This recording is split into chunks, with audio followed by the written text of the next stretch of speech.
دیکھتے ہیں ہم انشاءاللہ۔ 15ویں رکوع میں انسان کی خوش قسمتی بیان کی گئی جو غفلت میں پڑھ کر گویا مردہ تھا، گویا مردہ تھا۔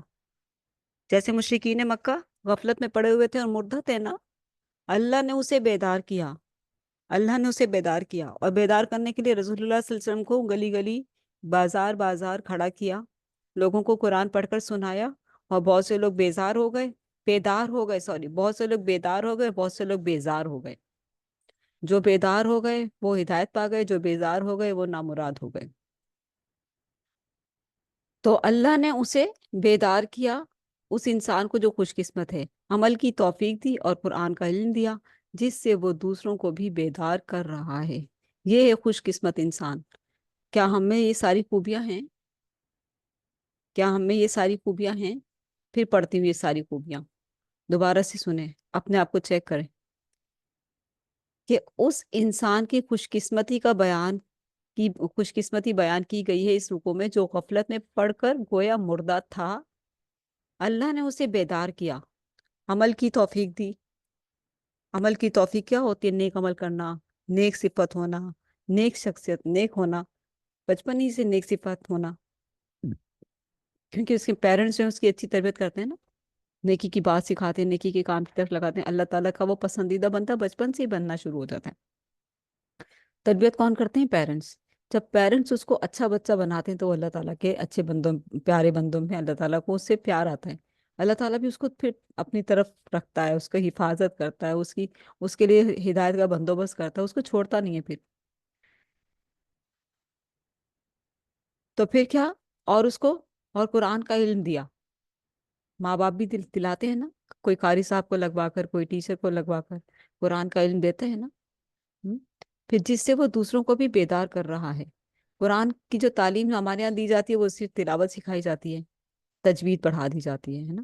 اگر وہ اس کا ترجمہ بھی سکھا دیا جائے، جیسے بچہ اسکول میں پویم یاد کرتا ہے نا، چھوٹا سا بچہ اسکول میں جانے لگ جاتا ہے، پویم یاد کرتا ہے، اسے ایک دو صورتیں بھی رٹوائی جاتی ہیں، اسے وہ جو روزانہ اسکول میں ایک دعا کروائی جاتی ہے اس میں اسمبلی میں، وہ بھی یاد ہو جاتی ہے، جو روز سنتا چلا جاتا ہے وہ یاد ہوتا چلا جاتا ہے، اس کی زبان چلتی چلی جاتی ہے۔ اسی طریقے سے اگر قرآن کا ترجمہ بھی اس کو پڑھایا جائے سمجھداری کے ساتھ تو وہ بہت کچھ سیکھ جائے، بہت کچھ سیکھ جائے، کیونکہ اللہ تعالیٰ نے اس کو دماغ دیا نا۔ جب ماں باپ بچے کو اسکول میں ڈال رہے ہیں تو کیوں قرآن ترجمے سے نہیں پڑھ سکتا وہ؟ یہ ذہن یہاں بنتا ہی نہیں ہے کہ ابھی کیسے پڑھے گا، ابھی تو بچہ ہے۔ پڑھنے کا تو وہی وقت ہے، پڑھانے کا تو وہی وقت ہے، جب آپ نے اس کو نرسری میں ڈالا ہے کہ بنیاد بنے گی تو قرآن کی بنیاد بنانے کا بھی وہی وقت ہے، تو اگر کوئی پیرنٹس سمجھ لیں تو۔ اور قرآن کا علم دیا جس سے وہ دوسروں کو بھی بیدار کر رہا ہے۔ اللہ ہمیں بھی ایسی سعادت عطا فرمائے، جن جن کو قرآن کا علم ملا ہے اور وہ دوسروں کو بھی اس سے بیدار کر رہے ہیں، وہ خوش نصیب ترین لوگ ہیں۔ آمین۔ اللہ تعالی ہم سب کو ایسی سعادت عطا فرمائے، آمین۔ آگاہ کیا گیا کہ ہر بستی میں حق کے اولین مخالفین بستی کے سردار ہوتے ہیں، اولین مخالفین، ٹھیک ہے؟ جیسے کوئی ہر بستی میں کوئی بڑے ہوتے ہیں نا، بدماش ٹائپ کے بھی ہوتے ہیں ہر گلی میں اور ہر علاقے میں، اور جو ہے نا وہ دیکھتے ہیں کہ کوئی ہم سے بڑھ تو نہیں رہا، کوئی ہمارے ہمارے مقابلے میں تو نہیں آ رہا، کسی کی واہ واہ تو نہیں ہو رہی، وہ اپنی تو واہ واہ کرواتے ہیں بدماشی کے زور پر، کسی کی محبت کے کسی کی محبت میں واہ واہ تو نہیں ہو رہی، یعنی کہ اللہ کی محبت میں، قرآن کی محبت میں، ٹیچر ہے، استاد ہے، اس کے پیچھے جو ہے 10-20 اسٹوڈنٹ جا رہے ہیں، تو وہ اس جو علاقے کا یا گلی کا بڑا بنتا ہے وہ ذرا گھبرا جائے گا، وہ پھر جو ہے رکاوٹیں ڈالے گا، کیا کر رہے ہو، کس کی اجازت سے کر رہے ہو، کس نے کہا ہے یہ، ٹھیک ہے؟ تو کیا ہے، آگاہ کیا گیا کہ ہر بستی میں حق کے اولین مخالفین بستی کے سردار ہوتے ہیں، تکبر کی وجہ سے ان کا سر حق کے سامنے نہیں جھکتا، نہ وہ مانتے ہیں نہ وہ جھکتے ہیں کہ کہیں ہمارے بھرم، ہمارا بڑاپن، ہمارا بھرم، ہماری بدماشی کہیں ختم نہ ہو جائے۔ تو اس لیے ایسے لوگ جو ہیں کچھ اچھے بھی ہوتے ہیں جو ان لوگوں کا ساتھ دیتے ہیں، لیکن اکثریت ان کی متکبر ہوتی ہے۔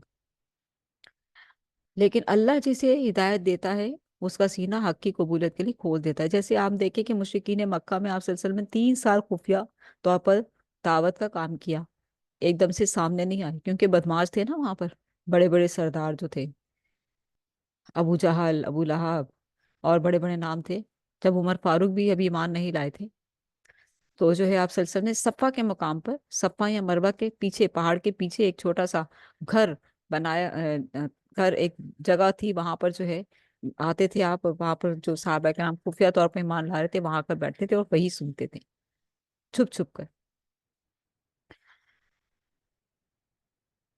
لیکن جب اللہ اعلان حکم ہوا تو پھر آپ صلی اللہ علیہ وسلم گلیوں میں نکلے، بازاروں میں نکلے، سب کو دعوت دینا شروع کی. اچھا، تو یہاں اللہ کہہ رہے کہ جسے اللہ ہدایت دیتا ہے اس کا سینہ حق کی قبولیت کے لیے کھول دیتا ہے، اس کا سینہ حق کی قبولیت کے لیے کھول دیتا ہے. ومن، اب یہاں پر دیکھتے ہیں، آیت بڑی پیاری ہے، آیت پڑھتے ہیں ہم یہاں پر.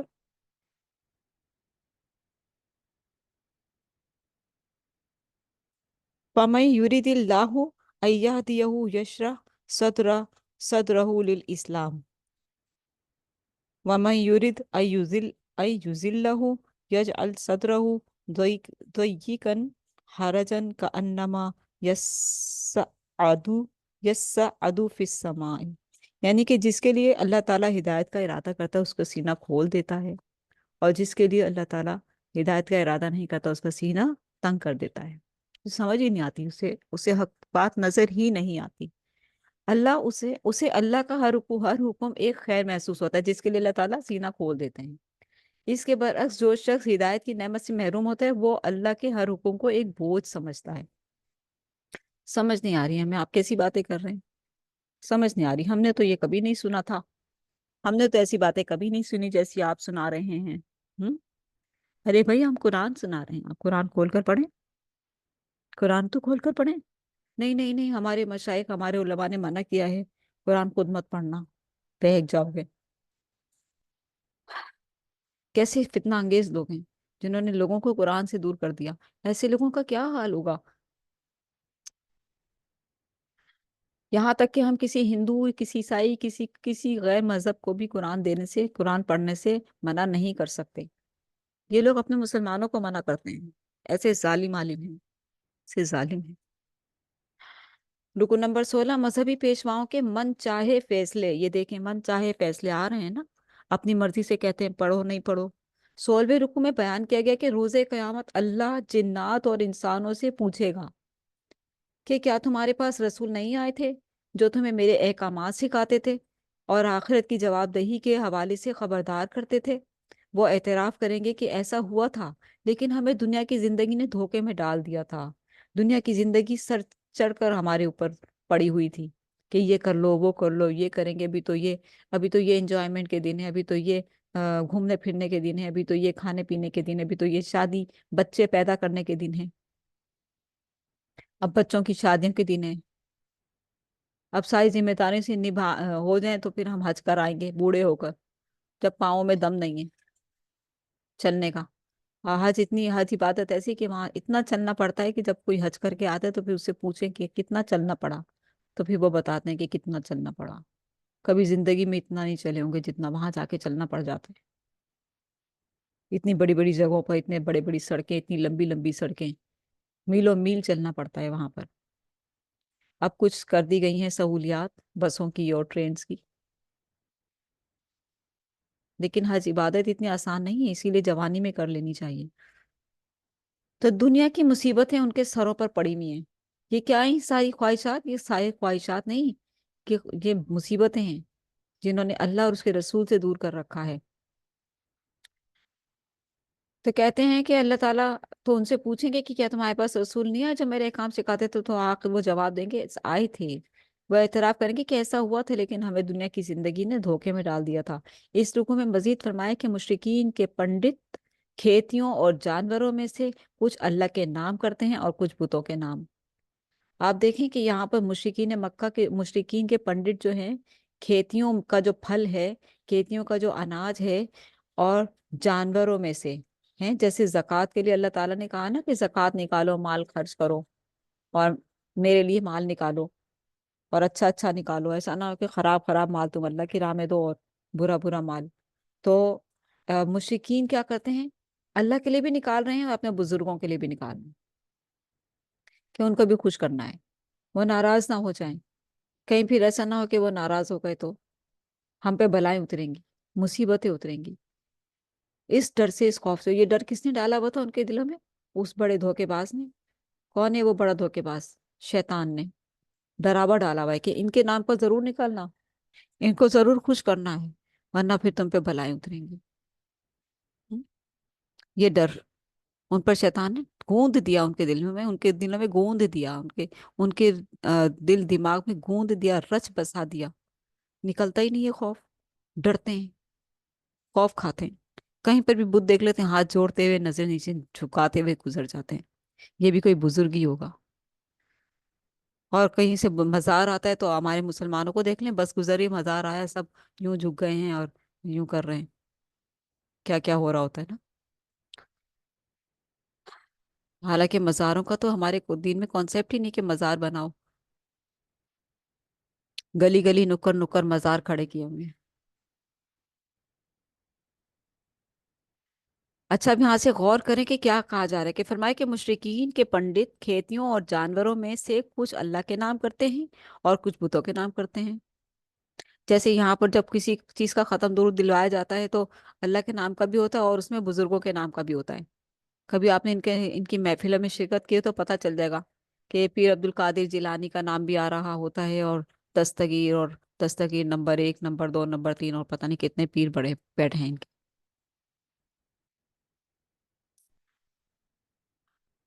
سب کے نام لے کر سب کو جو ہے سب کو خوش کرنا ہے۔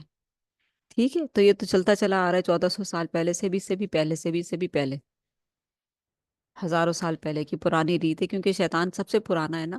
شیطان نے یہ دین ایجاد کیا ہوا ہے تاکہ کوئی جنت میں نہ جائے۔ اللہ نے دین لا الہ الا اللہ کا بھیجا ہے، اور شیطان نے دین لا الہ الا اللہ کے ساتھ اوروں کو بھی شامل کرتے جاؤ، بزرگوں کو شامل کرتے جاؤ مددگار کے طور پر، ان کو بھی پکارو، ان کے بھی نام کے نذرانے پیش کرو، یہ شیطانی دین ہے۔ جنگ چل رہی ہے نا، آپ دیکھیں جنگ چل رہی ہے، ایک مار کا آرا ہی چل رہی ہے۔ ابھی ہم سورہ آراف پڑھیں گے، ابلیسیت اور آدمیت اور ابلیسیت پڑھیں گے، ابھی ہم آ رہا ہے کیسے جنگی انسان جنگ کی کیفیت میں ہے، نفس سے جنگ کی کیفیت میں ہے، اور نفس پر وہ بڑا دھوکے باز شیطان بیٹھا ہوا ہے۔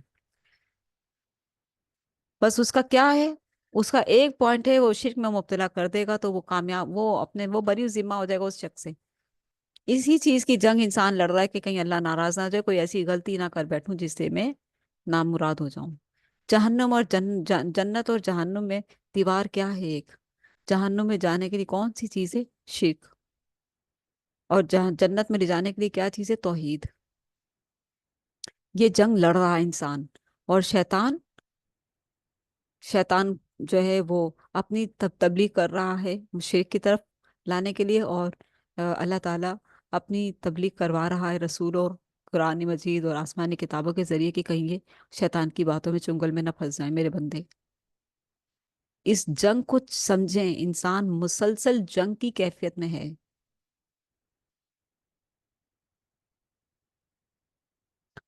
نفس سے جنگ کی کیفیت میں ہے۔ ٹھیک ہے، نفس مطمئنہ بنانا ہے یا نفس امارہ بنانا ہے، یہ آپ کا فیصلہ ہے۔ شیطان کی بات ماننی ہے تو نفس امارہ بن جائے گا، اللہ اور اس کے رسول کی بات مانی تو نفس مطمئنہ بن جائے گا، نفس لوامہ بن کر نفس مطمئنہ بن جائے گا۔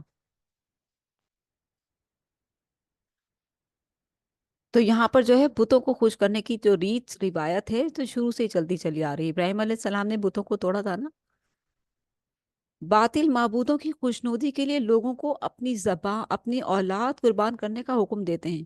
شیطان یہاں تک کر دیتا ہے کام کہ انسانوں کو بھی کٹوا دیتا ہے، اتنی تبلیغ کرتا ہے شیطان شرک کی۔ دماغ جو ہے ان کا برین واش کرتا رہتا ہے، شرک کی طرف لاتا رہتا ہے۔ جیسے علماء ہر مسجد میں ہر جمعے کو برین واش کرتے ہیں نا کہ شرک سے بچو، لوگوں کو سمجھ ہی نہیں آتی شرک کیا ہے، اوپر اوپر سے سن کے آ جاتے ہیں۔ وہ مولوی ملا یہی کہتے رہتے ہیں شرک سے بچو، پتہ نہیں شرک کیا ہے، ہر چیز میں شرک شرک شرک شرک۔ چلو اگر مولوی ملا کی بات سمجھ نہیں آ رہی تو قرآن کھول کے پڑھ لو۔ جانوروں کے بارے میں طے کرتے ہیں کہ ان میں سے کس کا گوشت حلال ہے اور کس کا ممنوع، خود فیصلے ہو رہے ہیں کس جانور پر سواری کی جا سکتی ہے اور کس پر نہیں۔ وہ فیصلے خود کرتے ہیں لیکن انہیں منسوب اللہ کی طرف کرتے ہیں۔ اللہ اکبر۔ اور وہ جھوٹے اور گمراہ ہیں۔ ان کو ہی تو کہتے ہیں مذہبی پیشوا، مذہبی پیشواؤں کے من چاہے فیصلے اپنے فیصلے کروا کر کہتے ہیں اللہ کا حکم ہے، یہ تو اللہ کا حکم ہے۔ ہمارے معاشرے میں بھی بڑے دھڑلے سے بیٹھتے ہیں آ کر ٹی وی کی اسکرین پر، اور ایسی ایسی ایسی ایسی خباثتیں بول رہے ہوتے ہیں، ایسی ایسی شیطانی باتیں بول رہے ہوتے ہیں، جیسے لگتا ہے کہ کوئی شیطان ہی بیٹھا ہوا ہے یہاں پر انسان کے روپ میں۔ اور ان سے پوچھیں ذرا، ان سے انہیں کہیں ذرا قرآن کی توحید کی جو یہ آیت ہے اس کی تفسیر کر دیں، تو نہیں ہمیں منع کیا گیا ہے، ہم نہیں کر سکتے، ہم نہیں کر سکتے، منع کیا گیا ہے، بیچاروں کو منع کر دیا ہے، ان کے شیطانوں نے منع کر دیا ہے، یہ مت کرنا ورنہ پھر پھنس جاؤ گے، پھر تمہاری بات کون مانے گا؟ تمہاری منمانی جو حکم ہے تم کیسے مانے گا؟ رکو نمبر 17، خوراک کے حوالے سے اللہ کی نعمتیں۔ 17ویں رکو میں خوراک کے حوالے سے اللہ کی نعمتوں کا ذکر ہے۔ اللہ نے ایسے باغات پیدا کیے جن میں درخت اپنے سہارے کھڑے ہوتے ہیں، اور ایسے بھی جن میں بیلوں کو چھتریوں پر چڑھایا جاتا ہے، پھلوں اور کھیتیوں کے مختلف ذائقے پیدا کیے، ان نعمتوں کو کھاؤ اور اللہ کا حق ادا کرو۔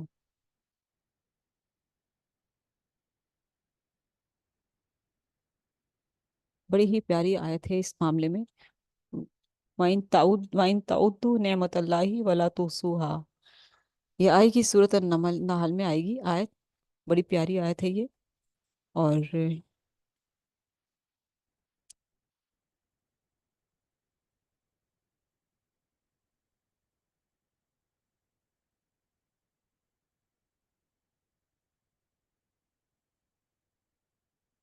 چلیں دیکھتے ہیں کہ 17ویں رکو میں خوراک کے حوالے سے اللہ کی نعمتوں کا ذکر ہے۔ اللہ نے ایسے باغات پیدا کیے جن میں درخت اپنے سہارے کھڑے ہوتے ہیں، اور ایسے بھی ہیں جن میں بیلوں کی چھتریوں پر چڑھایا جاتا ہے، پھلوں اور کھیتیوں کے مختلف ذائقے پیدا کیے۔ کتنے ذائقے ہیں نا، کتنے رنگ ہیں، کتنے، کوئی میٹھا، کوئی کھٹا، کوئی ترش۔ ان نعمتوں کو کھاؤ اور اللہ کا حق یعنی عشر اسی روز دو۔ اگر تمہارے باغات ہیں اور پھل اترا ہے، اور تو پھر اس میں سے پہلے کس کا حق نکالنا ہے؟ اللہ کا حق نکالنا ہے۔ اوپر علماء نے کس کا حق نکلوایا؟ اللہ کے ساتھ اپنے بزرگوں کا حق بھی نکلوایا۔ ہم اور اللہ تعالیٰ کیا حکم دیتا ہے؟ اللہ تعالیٰ حکم دیتا ہے نعمتوں کو کھاؤ اور اللہ کا حق یعنی عشر اسی روز دو، جس روز پھل اتارو یا کھیتی کاٹو، اسراف نہ کرو، زیادتی نہ کرو، اللہ کو اسراف کرنے والے پسند نہیں۔ یعنی کہ ترتیب سے کوئی چیز ضائع بھی نہ ہو اور کوئی محروم بھی نہ رہے، کسی کو کم اور کسی کو زیادہ نہیں، انصاف کے ساتھ۔ اللہ نے حلال جانوروں میں بار برداری بھی پیدا کی ہے۔ بار برداری میں کون کون سے جانور آتے ہیں؟ اونٹ آتا ہے، خچر آتا ہے، ہم، اور بیل بھی اکثر استعمال کیے جاتے ہیں، گھوڑا ہے۔ اور آپ کو پتہ ہے کہ جو گدھا ہے، جو خچر گدھا، یہ پہاڑ پر چڑھنے کی مہارت رکھتا ہے۔ جیسے مکہ میں غار ہیرا ہے، اور غار ہیرا پر اوپر جو ہے مقام پر جب لوگ چڑھتے ہیں تو پانی کی پیاس یا کوئی بھوک لگ جاتی ہے، کوئی بزرگ بھی ہوتے ہیں، کوئی بیمار بھی ہوتا ہے، لیکن وہ اللہ کی رسول کی محبت میں کہ غار ہیرا میں جانا ہی جانا ہے مجھے، اور میں نے دیکھنا ہی ہے اس کو کہ کیسے آپ صلی اللہ علیہ وسلم پہاڑ پر چڑھتے تھے اور کیسے یہاں کر بیٹھتے تھے، اس محبت میں، اس لگن میں چڑھ جاتے ہیں، لیکن اوپر پہنچ کر پانی کی پیاس یا بھوک وغیرہ لگ جاتی ہے، طبیعت ہو جاتی ہے تھوڑی سی خراب، تو ایسے میں جو اوپر ہوٹل وغیرہ کا بندوبست کیا گیا، اور ہوٹلز کے کھانے پینے کی چیزیں لے جانے کے لیے خچر استعمال کیے جاتے ہیں، اور کوئی جانور نہیں چڑھ سکتا وہاں۔ تو اللہ نے یہ بھی ایک بڑی حکمت ہے کہ اللہ تعالیٰ نے کسی جانور کو کوئی اور کسی جانور کو کوئی صلاحیت دی ہوئی ہے بار برداری میں جو استعمال ہوتے ہیں۔ اللہ نے حلال جانوروں میں بار بردار بھی پیدا کیا، اور ایسے جانور بھی جو بوجھ نہیں اٹھا سکتے، ان میں سے بھی کھاؤ اور اللہ کا شکر ادا کرو، بلا دلیل ان میں سے کسی کو بھی حرام نہ قرار دو، جو اللہ نے حلال کیے ہیں وہ کھاؤ، اور ان کو بغیر بلا وجہ بغیر دلیل کے حرام نہ قرار کر دو۔ رکو نمبر 18، اللہ کا اذن ہر کام میں ہے لیکن رضا صرف نیکی میں ہے۔ اللہ کا اذن ہر کام میں ہے لیکن رضا صرف نیکی میں ہے، ٹھیک ہے؟ کہ انسانوں پر پابندی نہیں لگائی بزنس کرنے میں، لیکن کیا ہے کہ اس میں اللہ کی رضا شامل ہو، کیا بزنس کر رہے ہو؟ حلال تو حلال ہے، حرام تو نہیں، سود تو نہیں ہے، شراب کا کام تو نہیں ہے۔ 18ویں رکوع میں آگاہ کیا گیا کہ یہودیوں پر ان کی شرارتوں کی وجہ سے بعض حلال اشیاء حرام کر دی گئیں۔ مشرکین کا قول بیان کیا گیا کہ اگر اللہ چاہتا تو ہم نہ شرک کرتے۔ ایک طرف یہودیوں کی شرارتوں کی وجہ سے ان پر حلال چیزیں حرام کر دی گئی، اور دوسری طرف مشرکین کا ذکر آگے کہ مشرکین کا قول بیان کیا گیا کہ اگر اللہ چاہتا تو ہم نہ شرک کرتے۔ اللہ کو جانتے تھے، نہ مانتے تھے، نہ پہچانتے تھے، فرشتوں کا بھی پتہ تھا، آخرت پر بھی کہیں نہ کہیں رکھتے تھے۔ اللہ چاہتا تو ہم نہ شرک کرتے اور نہ ہی خود سے کسی شے کو حرام قرار دے سکتے تھے۔ جواب دیا گیا کہ اللہ نے انسان کو نیکی اور برائی کرنے کا اختیار دیا ہے۔ ہر نیکی یا برائی کا اذن وہی دیتا ہے، البتہ برے کام میں اس کا اذن ہوتا ہے، رضا نہیں۔ دلیل دو کہ اللہ نے کہاں تمہیں حکم دیا ہے کہ شرک کرو؟ یہی تو دلیل نہیں ہے ان کے پاس۔ ہاں، شرک کی ممانعت کے حوالے سے بارہا حکم دیا گیا ہے، کہیں پر بھی یہ نہیں کہا کہ اللہ کے ساتھ شرک کرا کرو، اللہ کے ساتھ نیک ہستیوں کو ملایا کرو، اللہ سے دعا کرتے ہوئے ان کا بھی نام لے لیا کرو، انبیاء کا نام بھی لیا کرو، ان بزرگوں کا نام بھی لیا کرو۔ کہیں آئے ہیں قرآن مجید پڑھ کر دیکھیں آپ؟ کہیں پر بھی نہیں آیا۔ ان کی ممانعت ضرور آئی ہے، یہاں تک کہ انبیاء سے بھی مانگنے کا حکم نہیں ہے۔ اللہ کے رسول صلی اللہ علیہ وسلم آخری رسول تھے نا، معراج پر بھی گئے ہیں تو جو اللہ کا حکم ہوا ویسے ہی کرتے گئے۔ کسی کو اب جا رہے ہیں 7ویں آسمان پر، کسی نبی کو یہ نہیں کہا، ابراہیم علیہ السلام سے کچھ یہ نہیں کہا کہ آپ میرے ساتھ چلیں، یا آپ جو ہے مطلب یعنی کہ کسی کو کسی بزرگ نبی کو کچھ نہیں کہا، اپنا کام کر رہے ہیں کیونکہ اللہ کا حکم نہیں ہے۔ اللہ کے رسول نے آ کر کسی نبی کی قبر پر جا کر حاضری نہیں دی، کوئی چڑھاوا نہیں چڑھایا۔ آپ حضرت اسماعیل علیہ السلام کی آل اولاد سے آئے تھے، آپ نے ان کی قبر مبارک کا معلوم تک نہیں کیا کہ کہاں ہے، میں بھی جاؤں ذرا حاضری دے کر آؤں، ذرا وہ بزرگ ہستی ہیں؟ نہیں، ابراہیم علیہ السلام کی قبر کا معلوم نہیں کیا کہ کہاں ہے وہ، میں جا کر حاضری دے کر آؤں۔ یہ حاضریاں تو ہمارے معاشرے نے بنا لی ہیں، یہ حاضریاں مسجد میں حاضری ہوتی نہیں ہے اور مزاروں پر جا کر حاضری دینے کے لیے ہر وقت تیار بیٹھے ہیں۔ جہاں حاضری دینے کا حق ہے وہاں نہیں جانا۔ شیطان بھی تو تبلیغ کر رہا ہے نا اپنی، وہ اپنی تبلیغ میں لگا ہوا ہے، اس لیے اس کے شر سے بچنے کے لیے اللہ تعالیٰ نے جو ہے انسان کو فلک اور ناس سکھا دی۔ اللہ سب کو اپنے حفظ و امان میں رکھے، آمین۔ 1 منٹ کی میں بریک لیتی ہوں۔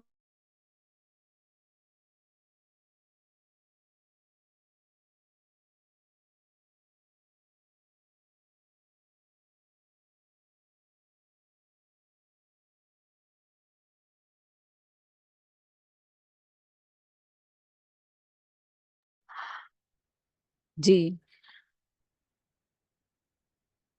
تو اللہ نے انسان کو نیکی اور برائی کرنے کا اختیار دیا ہے، ہر نیکی یا برائی کا اذن وہی دیتا ہے، اور ہدایت نامہ جو پیش کیا ہے اللہ تعالیٰ نے آسمان سے، پوچھے گا نا اللہ تعالیٰ، ہے تمہیں اختیار تھا، تم نے کرائٹیریا تم نے کھول کر دیکھا تھا، اختیار کس طرح کا دیا تھا اور کس طرح کی چیزوں سے روکا تھا؟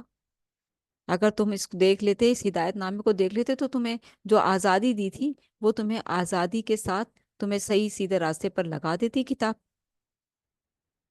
آزادی یہ ہے نا کہ ہم سو رہے ہیں، نماز کا ٹائم ہے، پڑھ رہے ہیں نہیں پڑھ رہے، سوئے ہوئے ہیں سو رہے ہیں، مرضی کر لی ہم نے اپنی، اٹھ کر پڑھ لی تو ہو گیا تھا فرض، نہیں پڑھی تو سو رہے ہیں، مرضی کر لی اپنی۔ اسی وقت اللہ کا ڈنڈا نہیں چلتا کہ اٹھ چل نماز پڑھ، پٹائی لگے گی تیری نہیں تو، نہیں، یہ اماں ابا کا کام ہے اور وہ کرتے نہیں ہیں۔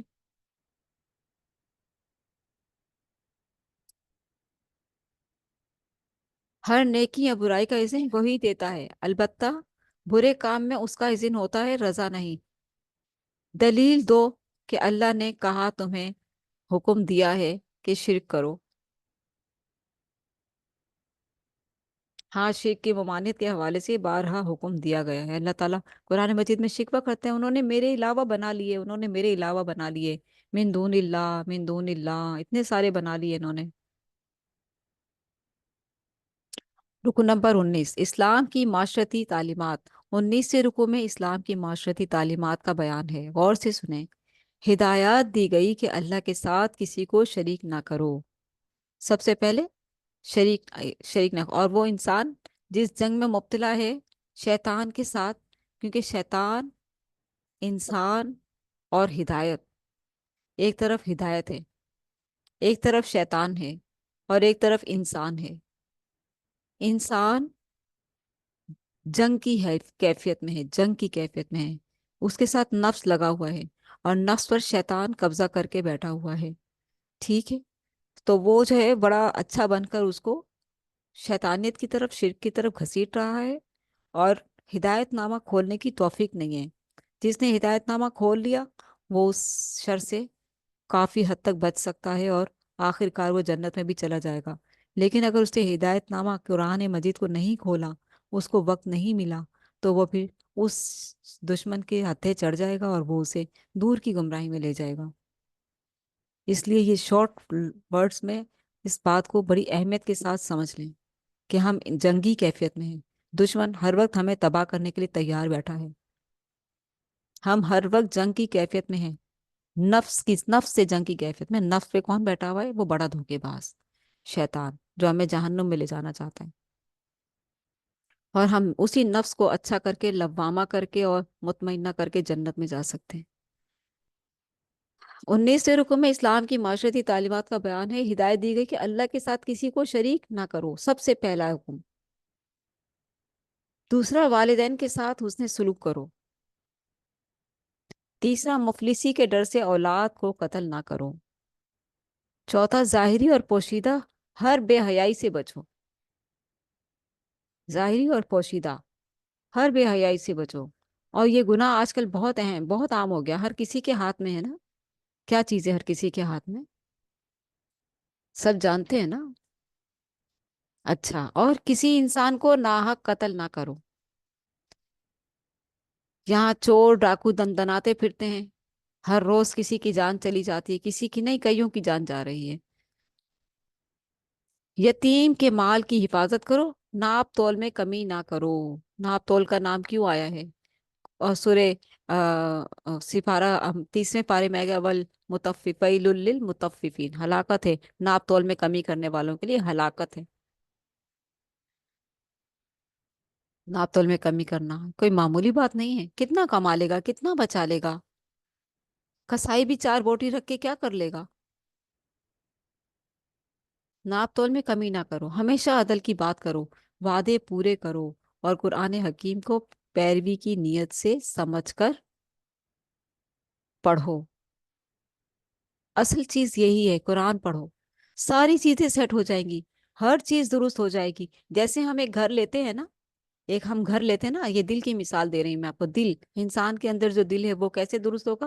مثال ایسے ہے کہ جیسے ہم نے گھر لیا بڑا پیارا، اور ہم فرنیچر کے ٹرکس وغیرہ باہر کھڑے ہیں، اور ہم فرنیچر لا رہے ہیں، اور رکھنے کے لیے، اٹھانے کے لیے ہم نے ورکرس رکھ لیے ہیں، اور وہ اٹھا اٹھا کر لا رہے ہیں، اور انہوں نے ڈرائنگ روم سیٹ کر دیا، بیڈ روم سیٹ کر دیے، لاؤنج سیٹ کر دیا، کچن سیٹ کر دیا، اور جو ہے ہر چیز سیٹ ہو گئی ہے، ڈائننگ روم، ڈرائنگ روم، سب چیزیں سیٹ ہو گئی۔ اب ہم اندر گھر میں آئے ہیں، ہر چیز ہمیں مینٹین مل رہی ہے، اور ہم خوشی کا اظہار کر رہے ہیں، خوش ہو رہے ہیں۔ اسی طرح دل کی خوشی کیا ہے؟ ہدایت، قرآن سے پڑھ کر سیکھیں کہ قرآن میں کیا کیا چیزیں سکھائی گئی ہیں، دل کے سارے خانے پور کریں روحانی کیفیت سے، اپنی روح کو، اپنے دل کو منور کریں، اس کو مینٹین کریں کہ کس طرح سے اس کو چلانا ہے، اور ہم نے کس طرف اس کا رخ موڑا ہوا ہے، جس کی وجہ سے وہ بیزار ہے، ہم انزائٹی میں مبتلا ہو جاتے ہیں، ہم ڈپریشن میں مبتلا ہو جاتے ہیں، ہم ایک دم سے بیٹھے بیٹھے اداس ہو جاتے ہیں۔ آخر کیا وجہ ہوتی ہے؟ کیونکہ ہم روح کو اس کی پراپر غذا نہیں دے رہے ہوتے نا، اس وجہ سے روحانی غذا ہم نے چھوڑی ہوئی ہے۔ اور روحانی غذا کیسے؟ جیسے قرآن پڑھ کر ہی تو ہماری روح، ہمارا دل، ہمارا چین سیٹ ہو جائے گا۔ جیسے گھر کو مینٹین کیا ہے، ویسے ہی قرآن پڑھ کر ایک ایک چیز سیٹ ہوتی چلی جائے گی۔ آپ کے تمام آرگن، سب سے اہم آرگن تو آپ کا دماغ، روح اور دل ہے. جب وہاں سکون آئے گا تو سکون ہی سکون ہوگا. یہ ہے قرآن پر عمل کا راستہ. اس کے سوا کسی اور راہ کو مت اختیار کرو. اللہ ہمارے لیے اس ہدایت پر عمل آسان فرما دے، آمین. رکن نمبر 20، سیدھا راستہ کیا ہے؟ دیکھیں اللہ تعالیٰ بار بار اسی بات کو دہرا رہا ہے، بار بار دہرا رہا ہے، کبھی کسی طریقے سے، کبھی کسی طریقے سے. اللہ تعالیٰ اپنے بندوں سے محبت کرتا ہے نا، بہت محبت کرتا ہے. یہ نہیں کہہ رہا مانتا ہے تو مان، نہیں تو جا. نہیں، ایک طریقے سے سکھا دیا اور دوسرے طریقے سے آ گیا کہ خوش نصیب انسان کون ہے، اسلام کی معاشی تعلیمات کیا ہے. اچھا سیدھا راستہ کیا ہے؟ حالانکہ اوپر ہم پڑھ کے آئے ہیں سیدھا راستہ کیا ہے. پھر تاکید پر تاکید آ رہی ہے. کیوں آ رہی ہے؟ مثال کے ساتھ. اور مثال کس کی؟ ابراہیم علیہ السلام کی. ابراہیم علیہ السلام بہت ہی خوبصورت رسول. 20ویں رکوع میں صراط مستقیم کی وضاحت ہے. صراط مستقیم ہے خالص دین پر عمل کرنا، یعنی ہر معاملے میں یکسو ہو کر اللہ کی اطاعت کرنا. یکسو، اور یکسو ہونے کے لیے سب سے پیاری مثال قرآن مجید میں آتی ہے ابراہیم علیہ السلام کی. وہ یکسو تھے. یکسو کے لیے لفظ آیا حنیفہ تھے. حنیفہ، حنیفہ تھے.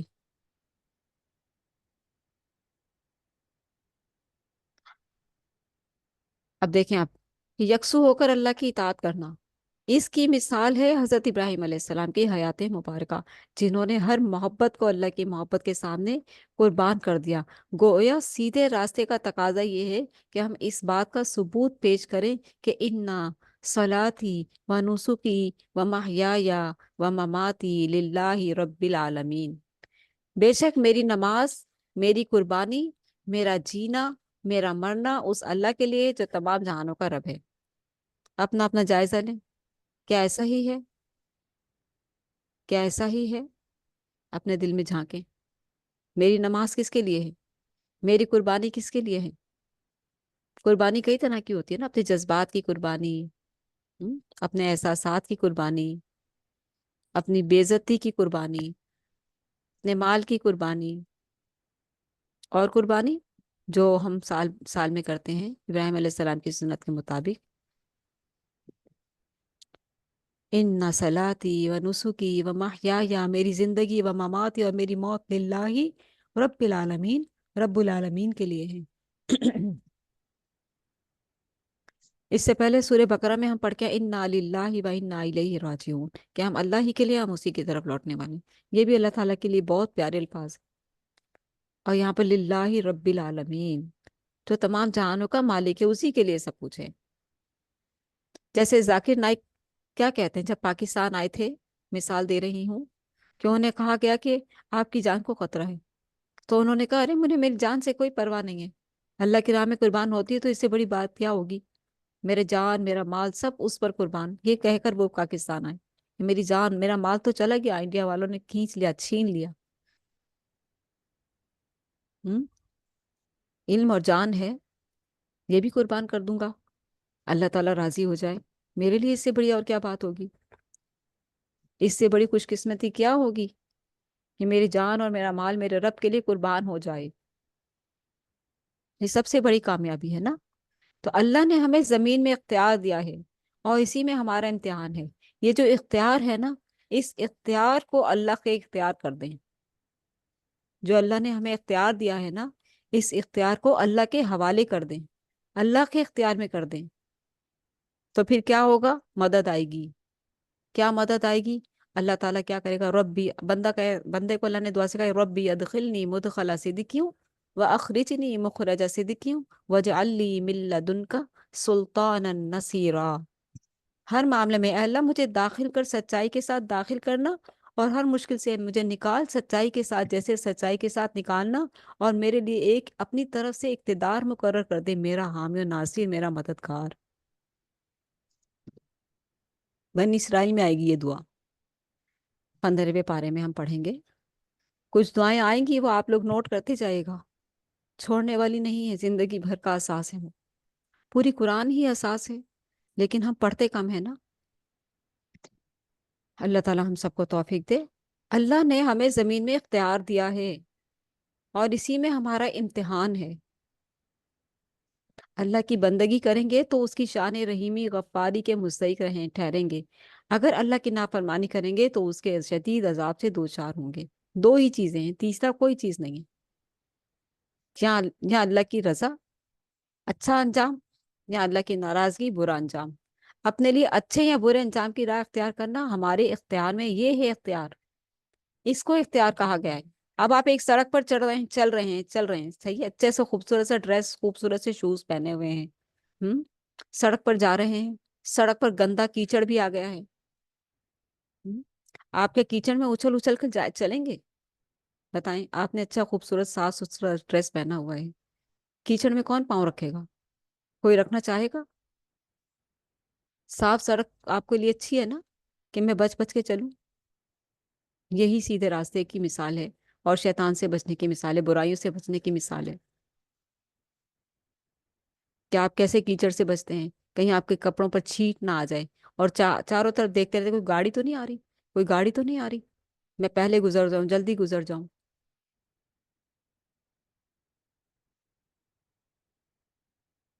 تو اپنے آپ کو چیک کریں کہ آپ جس راستے پر چل رہے ہیں وہاں پر کیچڑ ہے تو کہیں کیچڑ میں ڈوب ڈوب پر تو نہیں چل رہے، صاف ستھرے راستے پر چل رہے ہیں. کیچڑ کی مثال کیا ہے؟ گندگی سب سے پہلے تو شرک ہے، اور گناہوں کی ریل پھیل، نفسانی خواہشات، من مانی زندگی. تو چیک کر لیں اپنے آپ کو. اپنے لیے اچھے یا برے انجام کی راہ اختیار کرنا ہمارے اختیار میں ہے. اللہ ہمیں صراط مستقیم اختیار کرنے کی توفیق عطا فرمائے، آمین. کیچڑ کی مثال اس لیے دی کیونکہ شیطان ساتھ ساتھ ہے نا کھینچنے کے لیے. وہ ٹانگ کھینچ رہا ہے، پاؤں کھینچ رہا ہے گرانے کے لیے کیچڑ میں، اور اس کو اچھا خوبصورت کر کے دکھاتا ہے کیچڑ کو. سورہ انعام ہماری کمپلیٹ ہوئی.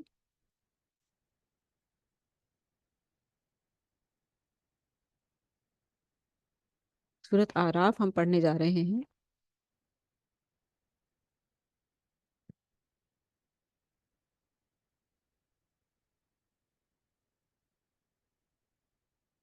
سورۃ اعراف مکی سورت ہے، مکی دور سے ہم گزریں گے.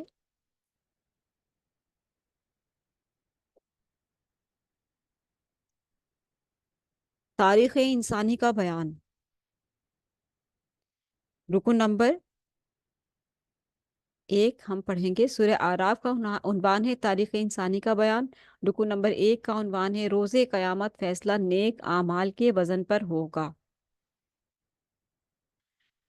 بسم اللہ الرحمن الرحیم. الف لام میم صاد. حروف مقطعات ہیں، ان کے معنی اللہ تعالیٰ ہی جانتے ہیں. کتاب انزل الیک فلا یکن فی صدرک حرج منہ لتنذر به وذکری للمؤمنین. اتبعوا ما انزل الیکم من ربکم ولا تتبعوا من دونه اولیاء قلیلا ما تذکرون. ترجمہ دیکھتے ہیں.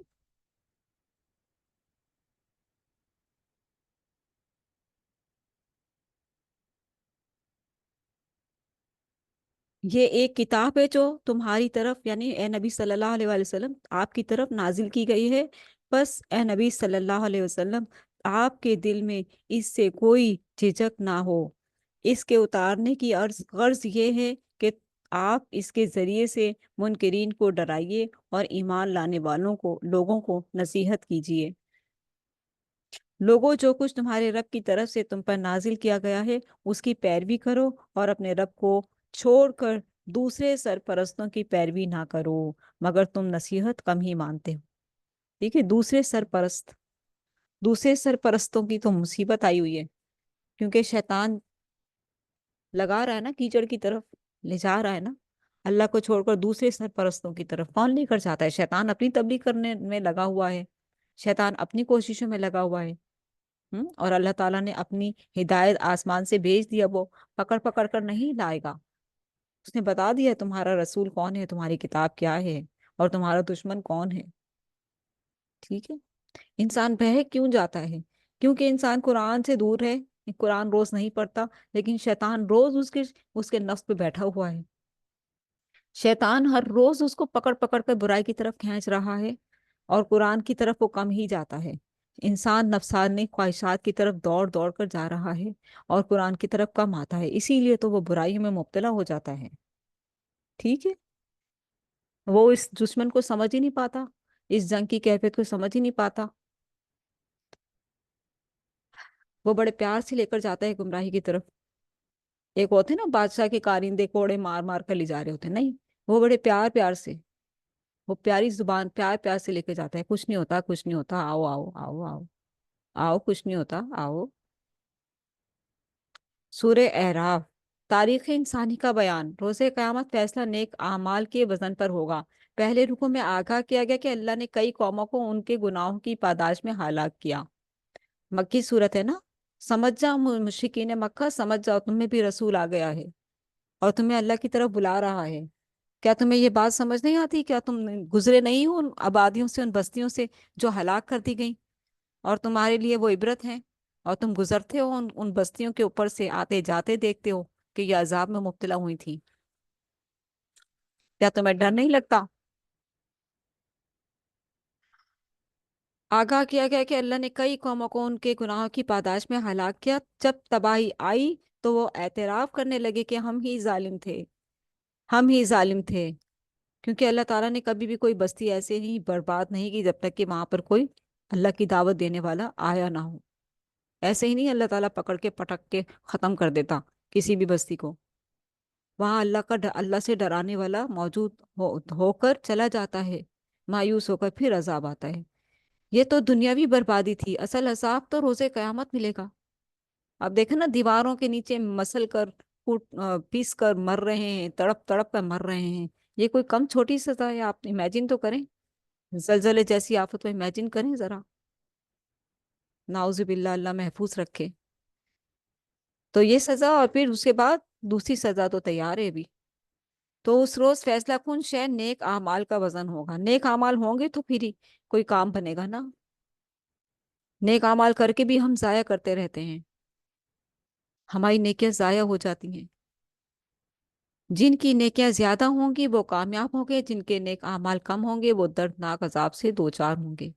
ٹھیک ہے. اگر توحید کے ساتھ اعمال نامہ کم ہوا، اللہ چاہے گا تو ان کو بخش دے گا، اور اللہ چاہے گا تو ان کو سزا دے کر پھر جنت میں داخل کر دے گا. لیکن شرط یہ ہے کہ شرک نہ ہو، شیطان کی باتوں میں نہ آیا ہوں. اور اپنے دشمن سے صحیح مقابلہ رکھو. دنیا میں اپنے دشمن کو پہچان لو، اور اس سے مقابلہ صحیح رکھو، اس سے ڈٹ کر مقابلہ رکھو. اللہم انی اعوذ بک من ان اشرکا. اے اللہ، ہم تیری پناہ میں آتے ہیں کہ ہم تیرے ساتھ شرک کریں.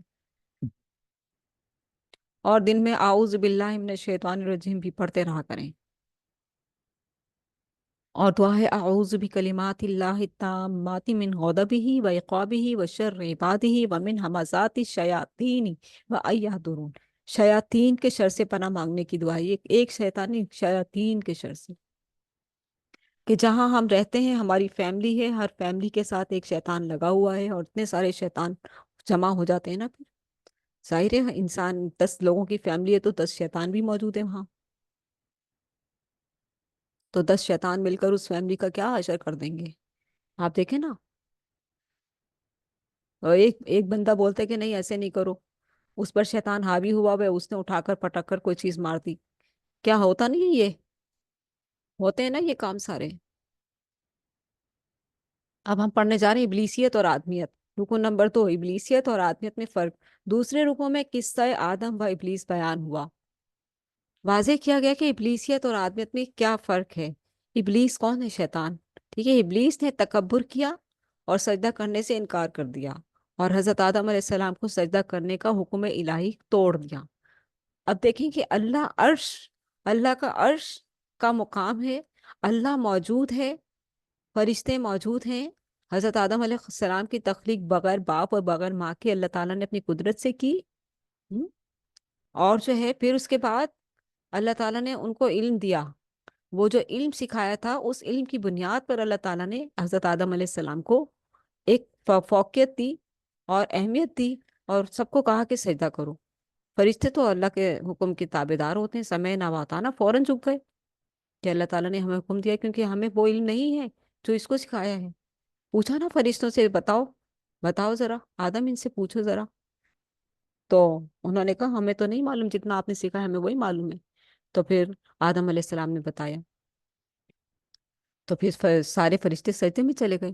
ابلیس بھی اس وقت فرشتوں میں شمار کیا جاتا تھا، نیک تھا، نیک جن تھا، لیکن وہ تکبر میں کھڑا رہا اور اللہ سے جھگڑا کرنے لگا۔ ایسے میں اللہ تعالیٰ نے اس پر کیا کی؟ لعنت کی، تو ملعون ہے۔ تجھے مقام کا نہیں معلوم یہ کون سا مقام ہے؟ کس مقام پر تو کھڑا ہے؟ کس کے سامنے تو کھڑا ہے؟ اچھا، پھر کیا ہوا کہ ابلیس نے تکبر کیا اور آدم علیہ السلام کو سجدہ کرنے کا انکار، حکم الہی توڑ دیا، اپنے جرم پر کسی ندامت کا اظہار نہ کیا۔ کوئی ندامت نہیں ہے، جیسے وہ مشرکی، جیسے وہ ہے نا یہود، موسیٰ علیہ السلام کی قوم، ہم تو اللہ کے پیارے ہیں، ہم تو اللہ کے بیٹے ہیں، ہم تو چنیدہ لوگ ہیں، ہمیں اللہ کچھ نہیں کہے گا۔ اسی طرح اس کو بھی یہی ہوگا شاید کہ میں تو بہت نیک ہوں۔ اچھا، پھر اپنے جرم پر کسی ندامت کا اظہار نہ کیا، بلکہ جرم کے حوالے سے اللہ کو مورد الزام ٹھہرایا، اللہ سے لڑ پڑا۔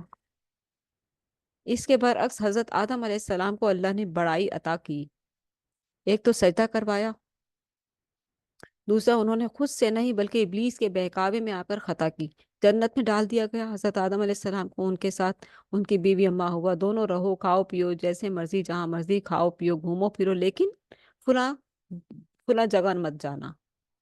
شیطان نے کہا کہ اگر تم فلاں جگہ چلے جاؤ گے تو تم ہمیشہ ہمیشہ اسی جنت میں رہو گے۔ تو اتنی پیاری جگہ تھی تو وہاں تو رہنا کہ دل تو چاہتا تھا، انسان کمزور ہے، نسیان سے بھول گیا کہ اللہ نے کیا کہا تھا۔ پہنچ گئے وہاں، پہنچ گئے تو غلطی ہو گئی، غلطی ہو گئی تو ندامت بھی ہوئی، ندامت ہوئی تو معافی مانگی، معافی مانگی تو معافی کے لیے اللہ تعالیٰ نے الفاظ سکھا دیے، ربنا ظلمنا انفسنا وَإِن لَّمْ تَغْفِرْ لَنَا وَتَرْحَمْنَا لَنَكُونَنَّ مِنَ الْخَاسِرِينَ۔ کہ اے ہمارے رب، ہم نے اپنی جانوں پر ظلم کیا ہے۔ اور الفاظ دیکھیں، یہ الفاظ بہت بڑے قیمتی ہیں، یہ آدم کی دعا ہے۔ اور اسی میں حدیث آتی کہ کل بنی آدم خطا، ہر بنی آدم خطا کار، خطا کار ہے، اس سے ہر بنی آدم سے غلطی ہوتی ہے۔ اور پھر ہتھیار کیا ہے اس غلطی سے بچنے کا؟ کیونکہ شیطان کرواتے ہے غلطی، اور ہتھیار کیا ہے؟ استغفار۔ استغفار کا ہتھیار دکھا دو شیطان کو۔ کتنی بار ڈیری اٹھائی آپ نے شیطان کے سامنے استغفار کی؟ گنے زندگی میں کتنی بار اٹھائی؟ ربنا ظلمنا انفسنا وان لم تغفر لنا وترحمنا لنكونن من الخاسرین۔ یہ ہے سب سے بڑی بندوق جو بعد میں پڑی تھی، ٹھیک ہے؟ اللہ تعالیٰ نے ان کی دعا قبول کی، نے بخش دیا۔ اور یہ دعا کی قبولیت کے لیے بھی پڑھی جا سکتی ہے۔ کوئی دعا آپ نے اللہ تعالیٰ سے منوانی تو آپ یہ پڑھیں، اللہ تعالیٰ آپ کی دعا قبول فرمائے گا، کیونکہ ہمارے والد کی دعا قبول ہوئی تھی۔ فرمایا اے ہمارے رب، ہم نے اپنی جانب پر ظلم کیا، اور اگر تو نے ہمیں نہ بخش نہ دیا، اگر تو نے ہمیں نہ بخشا اور ہم پر رحم نہ کیا، تو ہم تو نقصان اٹھانے والوں ہو جائیں گے۔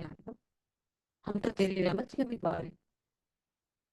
اللہ ہمیں آدمیت کی راہ پر چلنے کی توفیق عطا فرمائے۔ آدمیت کیا تھی کہ اس نے توبہ کر لی، اللہ نے معاف کر دیا، اور ابلیسیت کیا تھی کہ اس نے تکبر کیا، اور آج تک تو متکبر گھمنڈ میں بیٹھا ہوا۔ رکن نمبر 3، لباس میں تقویٰ کا اہتمام کرو۔ دین سکھا رہا ہے نا اللہ تعالیٰ، کس کس طریقے سے دین سیکھتے چلے آ رہے ہیں ہم۔ سورہ بقرہ میں کچھ سیکھا ہم نے، سورہ آل عمران میں کیا سیکھا؟ صبر و استقامت سیکھی، سورہ نساء میں ہم نے سارے معاشرے کے مردوں عورتوں بچوں کے یتیموں کے حقوق سیکھے، پھر سورہ مائدہ میں ہم نے ان کو جو ہے نافذ کرنے کا حکم سیکھا۔ جب سیکھائے ہو نا پیچھے سے سورہ بقرہ، آل عمران، سورہ نساء، کتنی ساری تعلیمات سیکھا ہے، اب اس کو نافذ کرو، عمل بھی کرو، نافذ بھی کرو۔ پھر اللہ تعالیٰ دوبارہ سے پیار اور محبت سے سکھا رہا ہے، کیا؟ لباس میں تقوی کا اہتمام کرو۔ تیسرے رکن میں آگاہ کیا گیا کہ اللہ نے انسان کو ایسا لباس دیا ہے جو اس کی سطر پوشی کرتا ہے اور اس کے لیے زیب و زینت بھی بنتا ہے۔ شیطان اور اس کا ٹولہ چاہتا ہے کہ انسان کو بے حیا اور روڑیاں کر دے۔ جیسے میں نے ابھی آپ لوگوں کے سامنے ذکر کیا کہ ایک گھر میں 10 سے 12 لوگ رہتے ہیں، تو 10 سے 12 شیطان بھی ہوتے ہیں، ٹھیک ہے؟ اور جو ہے پھر وہ ایک نے بال اچھے سے بنائے کھلے چھوڑے، اور جو ایک نے ٹائٹ لباس پہنا، اور جو ہے جو تعریف کرنے کے لیے پل باندھے جا رہے ہیں کہ ہاں بہت اچھا لگ رہا ہے، ایسے ہی چلے جاؤ، ایسے اچھے لگ رہے ہیں، تو شیطان ساتھ دے رہے ہیں، اور ایک اٹھا کہہ رہا ہے نہیں، غلط کر رہے ہو، بھائی اٹھا غیرت مند، کہنے لگا کہ اگر ایسے جانے تو میں نہیں جانے دوں گا، بھائی کتنا بھائی کتنا برا ہے، بھائی کتنا ظالم ہے، ہمیں جانے نہیں دے رہا، ہماری خوشیوں کا دشمن۔ اس وقت تو یہی الفاظ آتے ہیں نا، حالانکہ پیچھے شیطان مذاق اڑا رہا ہوتا ہے، اچھل اچھل کر ناچ رہا ہوتا ہے، دیکھو لڑائی کروا دی۔ تو اس لیے اس شیطان کو پہچانیے۔ شیطان اور اس کا ٹولہ چاہتا ہے کہ انسان کو بے حیا اور عریاں کر دے، اللہ چاہتا ہے کہ انسان لباس میں تقوی کا اہتمام کرے، یعنی مکمل مکمل ساتر لباس پہنے، جس میں اسراف یا اظہار تکبر نہ ہو۔ یہ دیکھیں، ایک تو لباس صحیح جسم پر ہو، جسم کا کوئی اعضا دکھائی نہ دے رہا ہو۔ اسراف، اسراف کیا ہے کہ بہت زیادہ قیمتی اور لٹکا ہوا اور زمین پر زمین پر پھیلتا ہوا آ رہا ہے، دوپٹے بڑی شال اوڑی ہوئی اور زمین پر آ آ رہی ہے، گھستی ہوئی آ رہی ہے، ایسے نہ ہو، یا اظہار تکبر نہ ہو۔ یہ ساری چیزیں لباس میں آ جاتی ہیں، ٹھیک ہے؟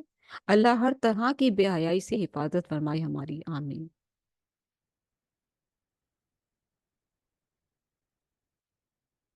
انسان جو ہے، اللہ تعالیٰ نے انسان کو خوبصورت بنایا ہے، مہذب لباس پہن کر بھی انسان خوبصورت ہی لگتا ہے، کیونکہ اللہ نے اس کو خوبصورت بنایا ہے نا۔ غیر تربیت یافتہ اولاد کی ماں باپ کے خلاف بد دعا۔ ماں باپ بچے پیدا کرتے ہیں، اسکولوں یونیورسٹی میں ڈال دیتے ہیں، اور شادیاں کر دیتے ہیں، اور پیسہ کھلا دیا ہوا ہے، اور جو ہے جو مرضی کرتے پھرو، جو مرضی کرو، مرضی ہے تمہاری، تمہاری زندگی ہے، جیسے مرضی چاہو جیو۔ نہ نماز سکھائی، نہ قرآن سکھایا، نہ دین سکھایا، نہ اللہ کا ڈر سکھایا۔ ہم؟ تو ایسے لوگوں کی جو بددعا، ایسے لوگوں کی اولاد کی بددعا، اولاد بددعا دے گی۔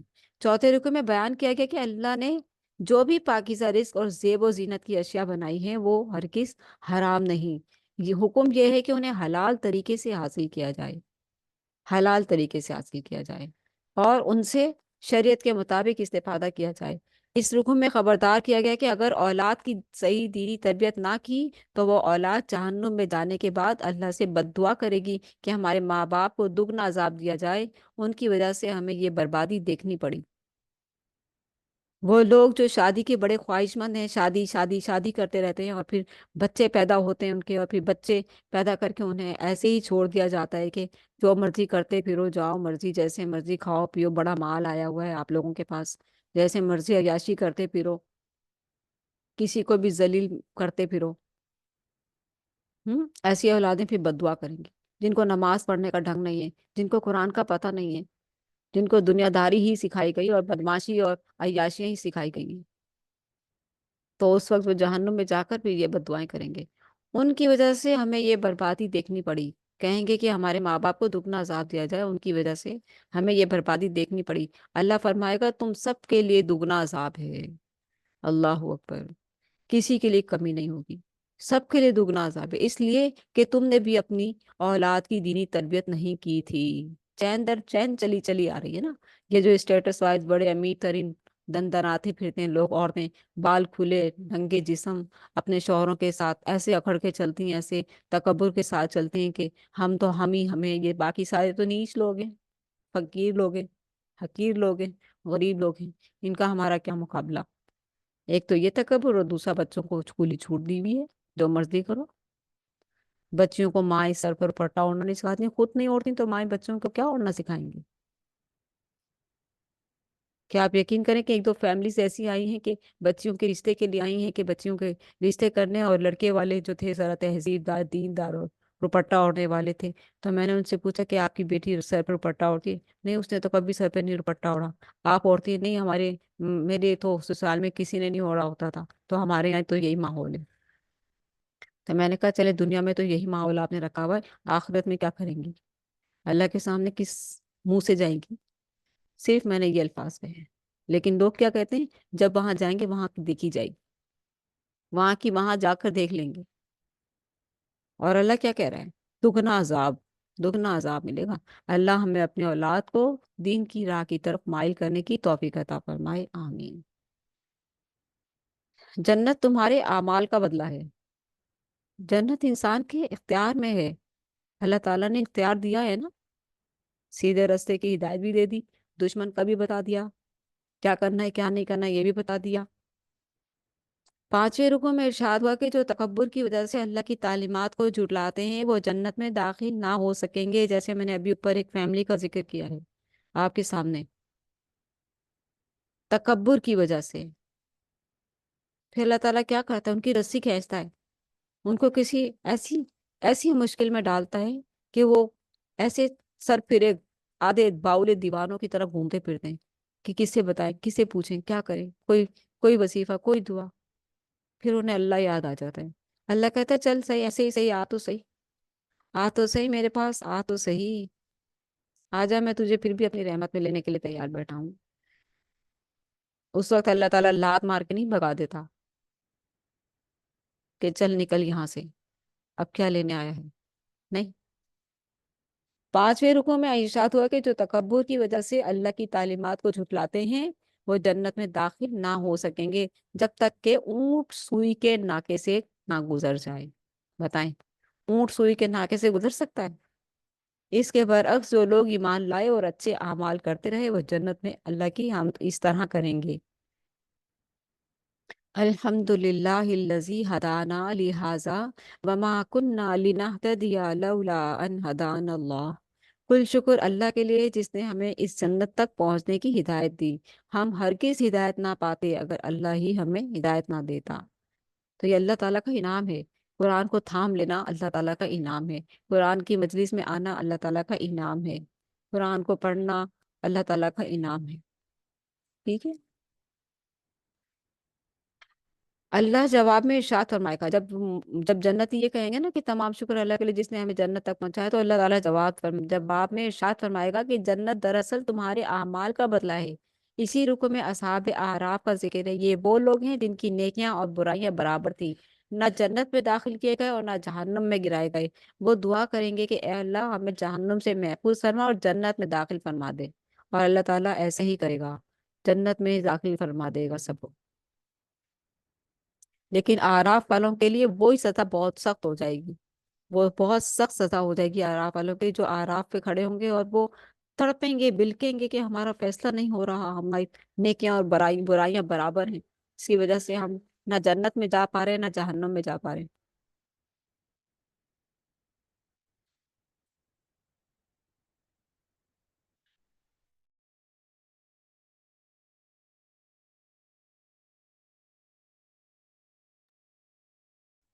اچھا، تو اب کیا ہوگا؟ چھٹے رکوع میں بیان کیا گیا، ہم چھٹا رکوع پڑھ رہے ہیں: آخرت کی تیاری سے غافل نہ ہو، آخرت کی تیاری سے غافل نہ۔ چھٹے رکوع میں بیان کیا گیا کہ اصحاب اعراف کی دعا قبول کی جائے گی اور وہ جنت میں داخل کر دیے جائیں گے۔ اسی رکوع میں ان لوگوں کی مذمت کی گئی جنہوں نے کھیل تماشے کو ہی اپنا دین بنا لیا، کھیل تماشے کو ہی اپنا دین بنا لیا، لگے ہوئے ہیں مستیوں میں، عیاشیوں میں، بدماشیوں میں لگے ہوئے ہیں، اللہ کو ایک طرف رکھا ہوا ہے، شیطان کی ہر بات مان رہے ہیں، شیطان بھی خوش، وہ گھر جہاں ظاہر ہے ہر انسان کے ساتھ ایک شیطان جن ہے نا، میں نے یہ ابھی بات کی ہے نا پہلے، جس گھر میں 10 لوگ ہیں وہ 10 کے 10 شیطان کے کہنے پر چل رہے ہیں، وہاں کیا کھیل تماشا چل رہا ہوگا بتائیے؟ میوزک، موویز، ناچ گانا، سارے ڈانس کر رہے ہیں، سب ناچ رہے ہیں، شیطان بھی ناچ رہے ہوں گے، نظر نہیں آتے، خوشی سے ناچ رہے ہوں گے کہ چلو ہم نے ان کو پاگل بنا دیا، کیسے بے وقوف بنائے، چلو ان کو جہنمی بنا دیا ہم نے، خوش ہو جاؤ۔ وہ اس خوشی میں ناچ رہے ہوں گے کہ جہنمی بن گئے۔ بس دھیان رکھنا کہیں ہدایت نہ آ جائے، کہیں سیدھے نہ ہو جائیں، کہیں اللہ کی طرف نہ چلے جائیں، ان کو اس بات کا بھی خوف ہوتا ہے ان شیطانوں کو۔ تو اللہ تعالیٰ فرمائے چھٹے رکوع میں بیان کیا گیا کہ اصحاب اعراف کی دعا قبول کی جائے گی اور وہ جنت میں داخل کر دیے جائیں گے۔ اسی رکوع میں ان لوگوں کی مذمت کی گئی جنہوں نے کھیل تماشے کو ہی اپنا دین بنا لیا، وہ آخرت کی تیاری کے لیے کبھی سنجیدہ ہوئے ہی نہیں، اب روز قیامت برے اعمال کا برے انجام کو دیکھ کر اپنی غفلت پر افسوس کریں گے، اپنے ہاتھ چبائیں گے، اپنے ہاتھ منہ میں ڈال کر چبا لیں گے، کھا جائیں گے، چبا چبا کر روئیں گے، چیخیں گے، چلائیں گے، یہ کیا ہو گیا، یہ کیا ہو گیا، یہ کیا ہو گیا، افسوس کریں گے، لیکن اب اس افسوس کا کوئی فائدہ نہ ہوگا۔ دنیا میں کوئی جو ہے آپ کا نقصان ہو جائے، کوئی چور آپ کا وائلٹ لے جائے، آپ کا موبائل لے جائے، تو آپ اس وقت تھوڑی سی اس چیز کو کیفیت کو محسوس کر کے دیکھیں یہ کیا ہوا میرے ساتھ، یہ کیا ہو گیا میرے ساتھ، میرے تو موبائل میں اتنی ساری چیزیں تھیں، یہ ساری چیزیں چلی گئی، اب مجھے نہیں ملیں گی، یہ تو سب چلا گیا، اتنے سارے نمبرز تھے، اتنے سارے کانٹیکٹس تھے، اتنے سارے میسیجز تھے، اتنے ساری پکچرز تھیں، اتنے سارے ڈاکومنٹس تھے، سب چلے گئے۔ وہ دنیاوی نقصان تھا، وقتی تھا، دوبارہ سے ہو جائے گا سب کچھ، وقت لگے گا مگر، لیکن وہاں کوئی مہلت ہی نہیں ملے گی، وہاں دوبارہ کچھ نہیں ہونے والا، وہاں تو جنت ہے یا جہنم ہے۔ رکو نمبر 7، دعا کے آداب۔ 7ویں رکو میں تلقین کی گئی کہ دعا صرف اپنے حقیقی رب یعنی اللہ سے کرو۔ دعا کے آداب یہ ہیں کہ یہ تنہائی میں اور گڑ گڑا کر مانگی جائے۔ دعا کے آداب ہیں یہ، تنہائی میں گڑ گڑا کر مانگی جائے، ایسے نہیں اوپر ہی اوپر دعا مانگی، ہاتھ اٹھائے دعا مانگ لی، اچھا جلدی سے اب کھڑے ہوئے جائیں نماز لپیٹ، اب یہ کام اب وہ کام، ایسی دعائیں نہیں ہے اللہ تعالیٰ کو چاہیے۔ دعا چاہیے اللہ تعالیٰ کو اطمینان کی بیٹھیں، میرا بندہ مجھ سے بات کرے، گڑ گڑائے، مجھے رب مان کر میرے سامنے جھک جائے، بیٹھ جائے، مانگے، ایسی دعا چاہیے اللہ کو۔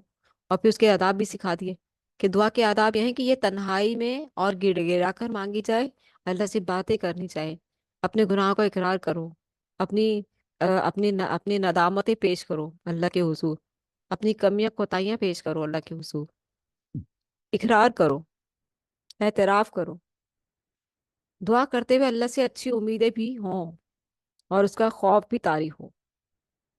دعا میں زیادتی نہ کی جائے، یعنی چلا چلا کر نہ مانگا جائے، اور نہ ہی ایسی دعا کی جائے جس سے کسی اور کا نقصان ہو۔ اللہ سے بھلائی کا سوال کیا جائے، زمین میں فساد نہ کیا جائے، یعنی اللہ کی نافرمانی نہ کی جائے۔ اگر ہم اللہ کا حکم پورا نہیں کریں گے تو اللہ بھی ہماری دعا پوری نہیں کرے گا۔ اب دیکھ لیں یہاں پر یہ ایک وہ لگا دیے، کنڈیشن لگا دی، نماز نہیں پڑھیں گے تو ہماری دعائیں کیسے قبول ہوں گی؟ اللہ کے حضور جھکیں گے تو تب دعا قبول ہوگی نا۔ اور سب سے زیادہ دعا سجدے میں قبول ہوتی ہے، سب سے زیادہ خوبصورت عمل اللہ تعالیٰ کو انسان کا سجدے میں پسند ہے، اور سجدے جب پسند ہے تو سجدے میں دعا بھی بہت قبول ہوتی ہے۔ اللہ کے رسول صلی اللہ علیہ وسلم نے فرمایا سجدے میں بہت دعا کیا کرو، اللہ تعالیٰ سجدے کو بہت پسند کرتا ہے، اور سجدے میں کی ہوئی دعا کو بھی بہت پسند کرتا ہے۔ ٹھیک ہے سجدے میں یہ محسوس ہونے لگتا ہے کہ ہم واقعی اپنے رب کے سامنے، اپنے رب کے حضور جھکے ہوئے ہیں، اس کیفیت میں آ جاتا ہے انسان۔ ٹھیک ہے، اور پھر جو رسول صلی اللہ علیہ وسلم کی سنت مبارکہ سے ملتا ہے، کیونکہ وہ بھی شامل کریں گے ہم طریقہ کار، کہ اللہ سبحانہ تعالیٰ کی تعریف بیان کی جائے، جیسے اللہ کی بڑائی بیان کی جائے، اپنے گناہوں کا اعتراف کیا جائے، یا اللہ تو بڑا غفور و رحیم ہے، میں ہی گناہ گار ہوں، تو اللہ کی تعریف آ گئی نا، اور اپنی عاجزی آ گئی ہے۔ اور پھر نبی علیہ الصلوۃ والسلام پر درود پاک پڑھیں، اور پھر دعا اسٹارٹ کر دیں، مانگتے چلے جائیں، مانگتے چلے جائیں، مانگنے کے بعد پھر آمین کے بعد پھر اللہ کی تعریف کریں، اللہ میری دعا قبول فرما، تو بڑا غفور و رحیم ہے، دعا کو سننے والا، قبول فرمانے والا، یا الہی میری دعا قبول فرما لے، یہ اللہ کی تعریف ہو گئی۔ اور پھر اللہم صلی علی محمد درود پاک پڑھ لیں۔ ایک حدیث میں آتا ہے کہ اللہ کے رسول صلی اللہ علیہ وسلم نے فرمایا کہ جس نے دعا کی اور درود نہیں پڑھا، اس کی دعا ایسے لٹکی رہتی ہے، آسمان تک نہیں پہنچتی۔ تو اس لیے دعا کرنے کے لیے درود پاک کا احترام کر لیا کیجیے۔ رکوع نمبر 8، قوم نوح کی روش اور انجام۔ 8ویں رکوع میں حضرت نوح کا واقعہ بیان کیا گیا، اس لیے کہ مشرکین مکہ سمجھیں۔ انہوں نے قوم کو اللہ کی بندگی کی دعوت دی، قوم کے سرداروں نے ان کی دعوت کو جھٹلایا اور حضرت نوح علیہ السلام پر گمراہ ہونے کا بہتان لگایا۔ اللہ نے حضرت نوح علیہ السلام اور اہل ایمان کو بچا لیا اور جھٹلانے والوں کو ایک طوفان کے ذریعے ہلاک کر دیا۔ مختصر رکن نمبر 9، قوم ہود کی بربادی۔ 9ویں رکن میں حضرت ہود علیہ السلام کی داستان بیان ہوئی۔ سرداران قوم نے، ہر قوم کے سرداروں نے ہی نبیوں کو جھٹلایا، اور یعنی کہ جھٹلایا، اور ان کی تکفیر کی، ان کی تکذیب کی، اور جو ان سے چھوٹے لوگ ہوا کرتے تھے وہ سرداروں ہی کے کہنے پر چلتے تھے۔ ٹھیک ہے، سرداران قوم نے ان کی دعوت توحید کو جھٹلایا اور انہیں جھوٹا اور احمق قرار دینے کی گستاخی کی۔ اللہ نے ان بدبختوں کو برباد کر دیا اور اپنی رحمت سے حضرت ہود اور اہل ایمان کو بچا لیا۔ رکو نمبر 10، قوم صالح اور قوم لوط کا انجام۔ قوم صالح اور قوم لوط، 10ویں رکو میں حضرت صالح علیہ السلام اور حضرت لوط علیہ السلام کی اپنی قوموں کے ساتھ کشمکش کا ذکر ہے۔ حضرت صالح علیہ السلام نے اپنی قوم کو اللہ کی بندگی اختیار کرنے کی دعوت دی اور نشانی کے طور پر اللہ کے حکم سے ایک زندہ اونٹنی پہاڑ سے برآمد کر دی۔ قوم کے متکبر سرداروں نے نہ صرف ان کی تعلیمات کو جھٹلا دیا معجزہ دیکھنے کے باوجود، بلکہ اہل ایمان کو بھی نیکی کی راہ اختیار کرنے سے روکا۔ اللہ کے رسول صلی اللہ علیہ وسلم معجزہ مانگ رہے تھے نا، اللہ تعالیٰ کیا فرما رہا تھا؟ یہ معجزہ دیکھ کر بھی نہیں مانیں گے، معجزہ دکھانے کا کوئی فائدہ نہیں، کیونکہ گزشتہ قوم میں یہ حرکتیں کر چکی تھی۔ پھر معجزے کے ذریعے برآمد ہونے والی اونٹنی کو مار دیا۔ اللہ نے زلزلے کے ذریعے قوم کو تہس نہس کر دیا۔ حضرت لوط علیہ السلام نے قوم کو ہم جنس پرستی کی خباثت سے روکنے کی کوشش کی۔ قوم نے حضرت لوط علیہ السلام کو بستی سے نکالنے کا ناپاک منصوبہ بنایا۔ اللہ نے پتھروں کی بارش کے ذریعے اس بے حیا قوم کا کام تمام کر دیا۔ تو یہاں تک جو ہے ہمارا یہ تھا سلسلہ۔ ابھی سورہ آراف چل رہی ہے اور ہم جو ہے انشاءاللہ 8واں پارہ ہمارا کمپلیٹ ہوا، اور اللہ تعالیٰ سے دعا ہے کہ اللہ تعالیٰ ہماری اس کوشش کو قبول فرمائے اور ہماری غلطیوں سے درگزر فرمائے۔ جانے انجانے میں اگر کوئی ہم سے غلطی ہو گئی ہے تو اللہ تعالیٰ ہماری اس غلطی کو معاف فرما دیجیے، آمین۔ اللہم صلی وسلم علی نبینا محمد۔ اللہم آنس وحشتی فی قبری، اللہم ارحمنی بالقرآن العظیم واجعلہ لی اماما ونورا وہدا ورحمہ، اللہم ذکرنی منہ ما نسیت وعلمنی منہ ما جہلت وارزقنی تلاوتہ آناء اللیل وآناء النہار واجعلہ لی حجتا یا رب العالمین۔ اللہم صلی وسلم علی نبینا محمد۔ سبحانک اللہم وبحمدک، نشہد ان لا الہ الا انت، نستغفرک ونتوب الیک۔ والسلام علیکم ورحمۃ اللہ وبرکاتہ۔